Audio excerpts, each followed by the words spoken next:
Assalamualaikum Pak Ustadz, bisa menceritakan tentang sejarah kemerdekaan dan peristiwa-peristiwa apa saja yang ada di Cilegon supaya generasi pemuda atau pemudi supaya lebih tahu Pak Ustadz. Terima kasih. Waalaikumsalam warahmatullahi wabarakatuh. Ya, jadi Cilegon ini mengalami berbagai macam peristiwa, banyak peristiwa yang terjadi, baik peristiwa alam ataupun peristiwa yang berhubungan langsung dengan manusia. Yang pertama, kedatangan Belanda itu pada tanggal 27 Juni 1596, ya. 1596 itu pada tanggal 27 Juni Belanda itu mendarat dan berhenti di wilayah Banten. Nah, konon katanya yang melalui daerah kita. Yang pertama. Yang kedua, setelah datangnya Belanda itu kita mengalami peristiwa alam, peristiwa langit bolong. Dulu orang bilang langit bolong. Itu terjadi pada tahun 1879 sampai 1884. Itu peristiwa langit bolong itu atau peristiwa peceklik. Bersamaan itu pangan menghilang karena tidak turun hujan selama kurang lebih 4 tahun. Selama 4 tahun itu kita mengalami peceklik. Kelaparan terjadi di mana-mana, kemudian wabah penyakit juga menyebar. Peristiwa ini memakan korban 10% dari penduduk Banten umumnya, Cilegon khususnya. Totalnya 10% itu meninggal dunia karena terkena wabah penyakit kelaparan dan penyakit demam, ya, demam tinggi itu. Nah, sebelum tahun 1884 di Cilegon ini juga karena kita berbatasan dengan Sumatera, ada Selat Sunda. Di tengah-tengah Selat Sunda itu ada satu gunung Merapi yang sangat aktif, yaitu Gunung Krakatau. Nah, Gunung Krakatau ini meletus pada tahun 1883. Ya, ini tinggi airnya mencapai 30 meter. Tsunami masuk ke perkampungan dan desa ini, sehingga akibat tsunami dan letusan Gunung Krakatau itu memakan korban kurang lebih sekitar 36.000 jiwa melayang, ya. 36.000 jiwa melayang. Jadi yang pertama 10% meninggal dunia akibat wabah penyakit, akibat bencana alam, ya. Langit bolong disebutnya dulu itu. Panasnya bukan main, terik panas, ya. Terus menyebarnya wabah penyakit, panas tinggi, demam tinggi, ya. Kemudian juga pada tahun 1883 Krakatau meletus. Itu peristiwa alam, ya. Peristiwa alam yang sangat memakan banyak korban meninggal dunia. Gunung Krakatau itu meletus pada tanggal 20 Mei 1883 sampai tanggal 21 Oktober 1883. Berturut-turut, ya. Puncaknya letusan itu pada tanggal 26 dan 27 Agustus.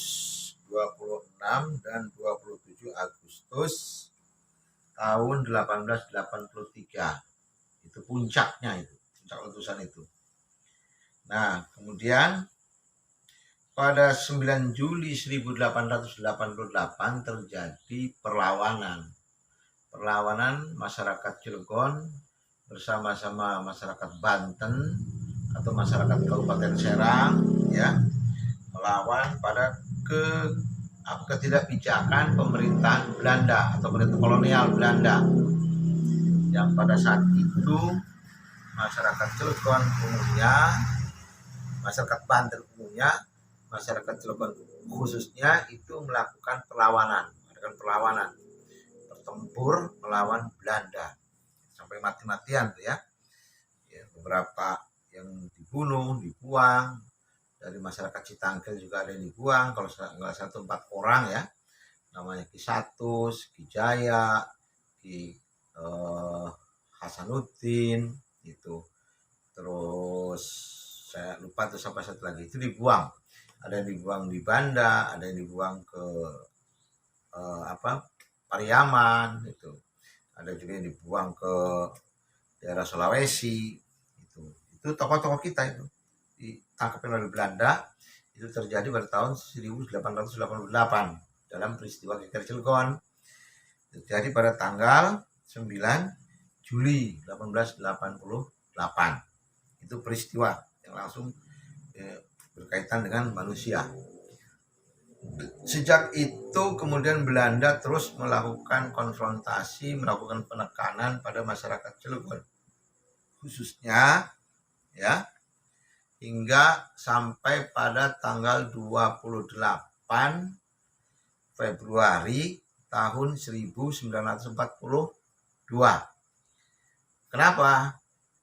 Ada peristiwa apa? Pada tanggal 28 Februari, pada tanggal 20 Februari 1942 itu kebetulan Jepang datang ke Indonesia, datang mengejar Belanda ya, karena terjadi perang dunia pada waktu itu. Perang dunia kedua, perang dunia pertama ya. Perang dunia pertama itu terjadi pada tahun 1914 sampai 1918. Perangnya itu. Perang dunia itu terjadi pada tahun 1914 sampai 1914, itu perang dunia pertama. Nah, perang dunia kedua terjadi tuh di Pasifik sana. Kemudian pertempuran ini berdampak karena sebagian daripada sekutu Amerika itu ada di Indonesia adalah Jepang, adalah Belanda. Maka Jepang ini mengejar gitulah, sehingga pada tanggal 28 sampai tanggal 20 Mei, Januari, Februari, Maret, April ya, 20 Mei, pada tanggal 28 Februari sampai tanggal 2 Maret, 28 Februari sampai 22 Maret tahun 1942 itu terjadi pertempuran Selat Sunda namanya, pertempuran Selat Sunda. Di situ terjadi pertempuran. Dalam pertempuran ini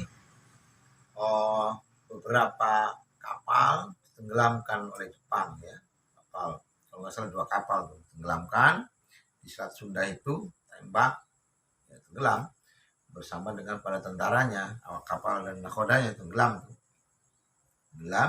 ke dasar lautan Selat Sunda Belanda nih taruh kalah dalam pertempuran itu, sehingga Belanda kembali meninggalkan Cilegon, meninggalkan Banten, meninggalkan Indonesia, balik ke negaranya. Jadi apakah Indonesia merdeka? Belum. Kenapa? Karena Jepang mulai tanggal 2 Maret itu berkuasa di Indonesia. Ya, berkuasa. Belanda pulang, Jepang datang, ya, menang dalam pertempuran itu, kemudian menjajahlah Indonesia, menjajahlah Cilegon, Jepang itu, saat itu. Nah, tapi penjajahan Jepang ini nggak berlangsung lama, tidak berlangsung lama. Kenapa? Karena pada tanggal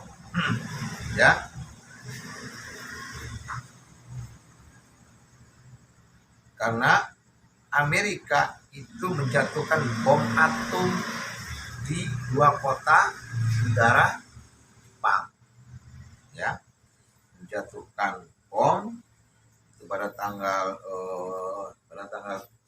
7 dengan tanggal 9 kalau nggak salah. 7 tanggal 9 bulan Agustus, bom tuh dung aja. Negara apa namanya, kota, salah satu kota yang ada di Jepang itu, kota Nagasaki dan Hiroshima.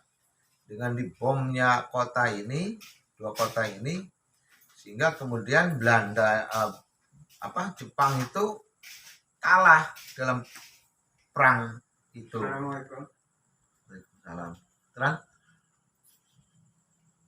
Kalah dalam pertempuran itu, dan pada waktu itu Jepang menyerah tanpa syarat pada sekutu dan pulang negaranya pulang gitu. Nah, sepulangnya Belanda, negara kita Republik Indonesia ini mengadakan rapat-rapat untuk melepaskan diri dari penjajah atau memerdekakan diri, proklamasikan diri. Sehingga pada tanggal 17 Agustus itu Presiden Soekarno dengan Muhammad Hatta membacakan proklamasi tentang kemerdekaan itu. Nah, inilah yang kemudian setelah Republik Indonesia itu merdeka, sudah pulang gitu ya ke negaranya masing-masing. Tapi pada tahun 1948 Belanda itu balik lagi ke Indonesia untuk melakukan agresi Belanda yang kedua.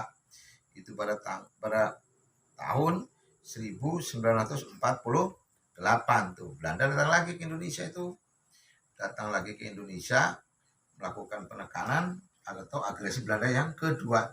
Itu pada bulan Desember tanggal 19 sampai tanggal 20 Desember. 19 sampai 20 Desember itu Belanda datang ke Indonesia melakukan agresi Belanda kedua. Jadi itu agresi Belanda kedua, tapi tidak lama karena Indonesia sudah memproklamirkan diri. Jadi, nah itu ya.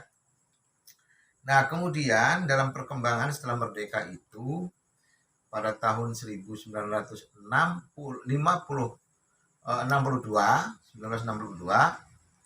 negara membangun pabrik baja di Cilegon, tepatnya pada tanggal 20 Mei 1962 ya. Nah, pabrik baja dibangun di Cilegon oleh Presiden Soekarno pada tanggal 20 Mei, peletakan batu pertama itu yang sekarang KWT itu. Nah, KWT itu adalah merupakan pabrik pertama yang dibangun oleh pemerintah Republik Indonesia bekerjasama dengan Rusia. Kenapa kerjasama dengan Rusia? Karena Presiden Soekarno dengan tim saat berkunjung ke Amerika pada bulan Juni itu diterima tahun 1956 ya, ditolak oleh Amerika karena ada kepentingan sekutunya yang sedang menduduki Irian. Maka Indonesia balik lagi tuh presiden tuh dengan timnya itu balik lagi ke Indonesia.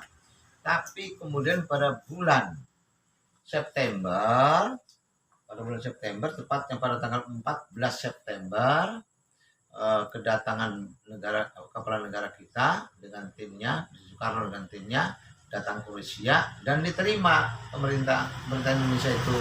Permohonan bantuan itu diterima, dikabulkan, sehingga terjadi kesepakatan kerjasama antara pemerintah Republik Indonesia dengan pemerintah Rusia atau Uni Soviet pada waktu itu. Uni Soviet itu terjadi kesepakatan itu pada tanggal 14 September tahun 1956. Nah, setelah ada kesepakatan itulah kemudian Rusia, Jerman dengan beberapa negara kerjasama datang ke Indonesia untuk melakukan penelitian dan kemudian ditetapkan bahwa pabrik baja akan dibangun di Cilegon, tepatnya di Ramonjulor. Nah, Trikora itu. Jadi beberapa kampung kemudian dipindahkan ke mana?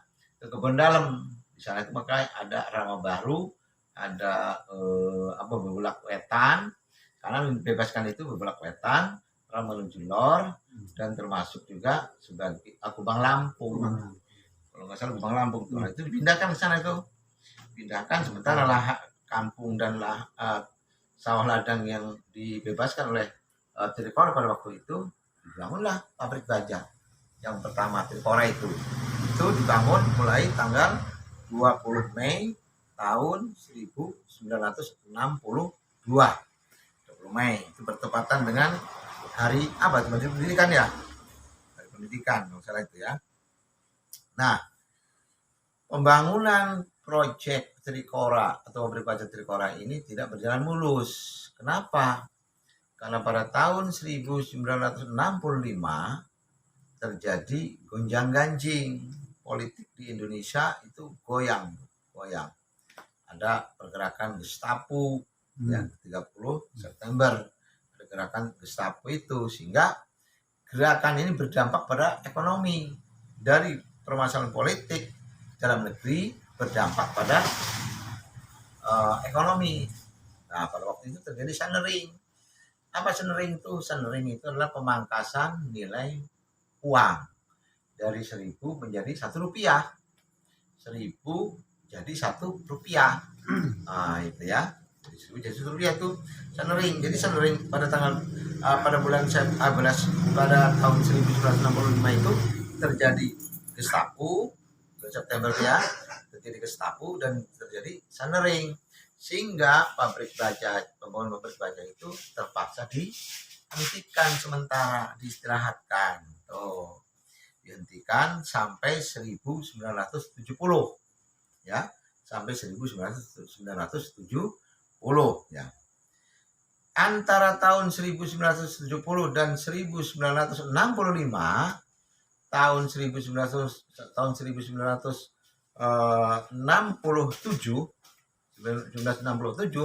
itu terjadi pergantian pimpinan kepala negara dari Pak Karno ke Soeharto.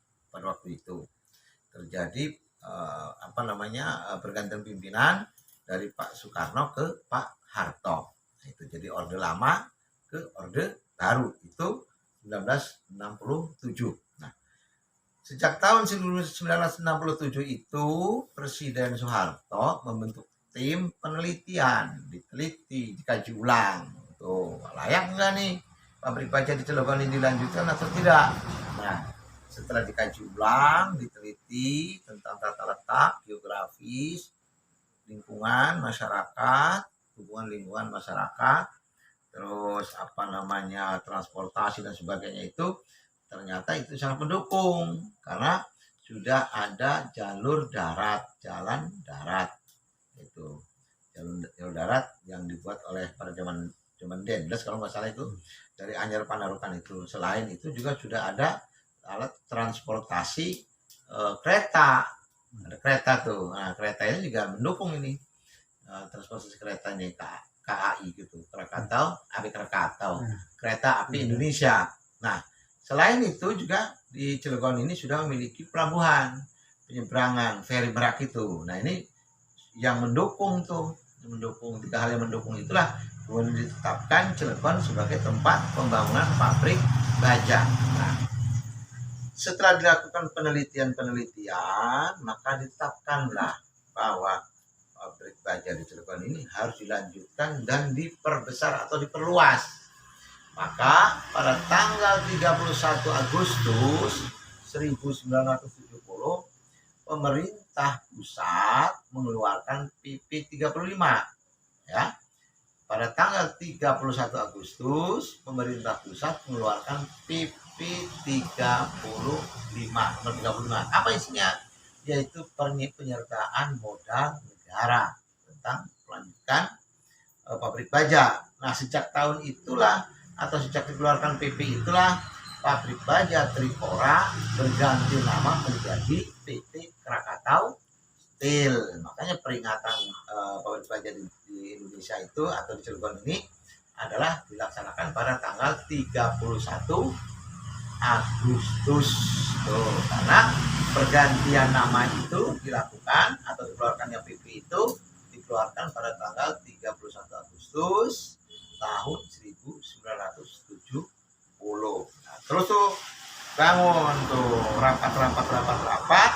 Akhirnya Gubernur Jawa Barat pada tanggal 7 Maret ya, pada tanggal 7 Maret tahun 1973 mengeluarkan surat keputusan. atau mengeluarkan SK nomor 62. Nah, SK nomor 62 ini apa isinya? Tentang masalah pembentukan tim khusus, barangkali pembentukan tim pembebasan, tim pengajian, tim pembebasan, ganti rugi dan sebagainya. Itu dibuat pada tahun 1973 sesuai dengan suratnya, yaitu SK nomor 62 ya, tanggal 7 Maret. Nah, sejak itulah kemudian masyarakat Cilegon, sebagian masyarakat Cilegon, penduduk yang tinggal di Cilegon, khususnya yang berada di wilayah Kecamatan Pulau Merak, ya, Kecamatan Pulau Merak, yang berada di antara jalan sebelah kiri dan jalan sebelah kanan Anyar Cilegon, sebelah kiri Merak dan Cilegon, itu sebagian dibebaskan. Mana saja? Seperti Grogol, seperti Kota Sari, ya, Kelurahan Kota Sari, seperti Wanansari, seperti Kota Bumi, seperti Samangraya. Itu 9 wilayah desa, 11 wilayah desa loh. Nah, 11 wilayah desa itu dibebaskan. Yang betul desa, 2 desa. Desa Wanansari dan Desa Kota Sari. Itu sedangkan Kota Bumi, Ramanuju, Desa Ramanuju, Desa Kota Bumi, Desa Samangraya, dan yang lain-lainnya itu tidak bedol desa. Yang bedol desa itu hanya dua desa saja. Nah, mereka ini dipindahkan kemana? Dipindahkan di wilayah resettlement. Mana wilayah resettlement tuh?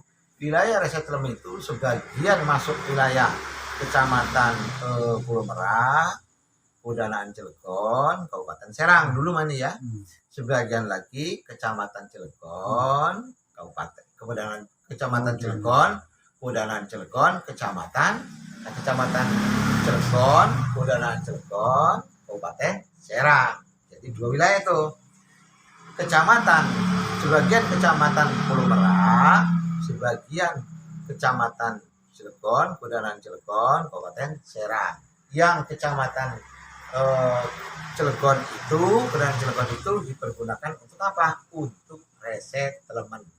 Nah, seperti kita ini dulu berada di Kecamatan Pulau Merak nih, Citangkil untuk Blok AB. Nah, Blok AB itu adalah wilayahnya dulu masuk ke wilayah Kecamatan Pulau Merak.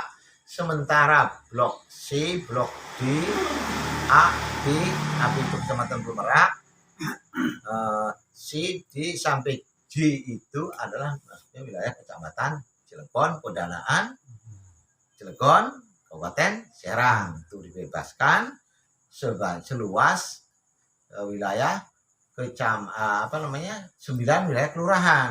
Tuh, 9 wilayah kelurahan dibebaskan untuk apa? Untuk resettlement. Mana saja itu? Seperti Desa Ciwedus, Desa Ciwaduk, Desa Ketilang, Desa Karangasem, Desa Bendungan, Desa Ramanuju sebagian, Desa Kubang Lesung dulu main ini, Kubang Lesung Teman Baru, terus Sigit sebagian, Cuma Kali, Ketilang. Ini adalah untuk penempatan penataan perkampungan baru yang disebut dengan resettlement tuh. Sedangkan sebagian besar wilayah Kecamatan Pulau Merak, Kudanaan Cilegon, Kabupaten Serang itu dipergunakan sebagian besar untuk perluasan pabrik baja Krakatau Steel yang sekarang itu, pabrik baja di sana itu. Nah, itu belum perkampungan. Nah, inilah yang kemudian dari perubahan tersebut berdampak pada apa? Hilangnya pendapatan penduduk, kurangnya pendapatan penduduk yang tadinya petani, tadinya nelayan, harus berubah, harus dirubah, harus dipekerjakan, harus diselamatkan ekonominya dengan apa? Diganti dengan menjadi karyawan di pabrik. Itu yang melatar belakangi dan harus diperjuangkan. Waktu saat bertempur dengan Belanda, orang tua kita ikut bertempur. Saat dijajah dengan Jepang, kita juga bertempur. Saat terjadi gonjang-ganjing G30 SPKI itu juga ikut bertempur dan menyelamatkan kondisi situasi politik di negara kita ini. Dan pada tahun 62, tahun 73 ikut serta membangun perekonomian negara dengan cara apa? Memberikan lahannya pada negara untuk diganti rugi, untuk dibangun perluasan pabrik baja Krakatau Steel. Itu sejarah singkatnya. Jadi secara gamblang, nanti kapan waktunya kita ngobrol. Terima kasih, mudah-mudahan bermanfaat. Assalamualaikum warahmatullahi wabarakatuh.